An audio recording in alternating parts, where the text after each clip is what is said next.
آل India tennis ایسوسی ایشن نے 2 بار منہ کی کھانے کے بعد بالآخر دورہ پاکستان کی تیاریوں کا آغاز کر دیا۔ انڈین ٹینس ایسوسی ایشن نے پاک بھارت ڈیوس کپ ٹائی میں شرکت اور ویزوں کے لیے پاکستان ٹینس فیڈریشن سے رابطہ کیا ہے۔ پاک بھارت ڈیوس کپ ٹائی 3 فروری سے اسلام آباد میں ہوگی، جس میں شرکت کرنے کے لیے ویزوں کے حصول کے لیے بھارت نے 18 نام پاکستان ٹینس فیڈریشن کو بھجوا دیے ہیں۔ ذرائع کے مطابق ویزوں کے لیے بھارتی فہرست میں 7 پلیئرز اور 11 آفیشلز شامل ہیں۔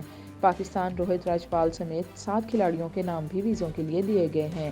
اس کے علاوہ آل انڈیا ٹینس ایسوسی ایشن کے صدر انل کمار جین اور ایسوسی ایشن کے سیکرٹری کا نام بھی ویزوں کے حصول کے خواہشمند افراد کی فہرست میں شامل ہے۔ واضح رہے کہ گزشتہ دنوں انٹرنیشنل ٹینس فیڈریشن نے بھارت کی ٹائی نیوٹرل مقام پر کرانے کی اپیل مسترد کر دی تھی، جس کے بعد انڈیا کے پاس اپنی ٹیم پاکستان بھجوانے کے سوا کوئی چارہ باقی نہ رہا۔ انڈین ٹینس فیڈریشن نے BCCI کے نقشے قدم پر چلتے ہوئے ڈیوس کپ ٹائی میں شکست کے خوف سے پاکستان نہ آنے کے لیے ہر حربہ استعمال کیا، تاہم پاکستان ٹینس فیڈریشن نے انٹرنیشنل ٹینس فیڈریشن میں اپنا کیس مضبوطی سے پیش کر کے بھارتی حربوں کو ناکام بنا دیا۔ پاکستان ٹینس فیڈریشن کے صدر سلیم سیف اللہ نے پاکستان کا موقف تسلیم کرنے پر ITF کے آزاد ٹریبونل کا شکریہ ادا کیا اور حکومت پاکستان سے پاک بھارت مقابلے کے لیے تعاون کی اپیل کی ہے۔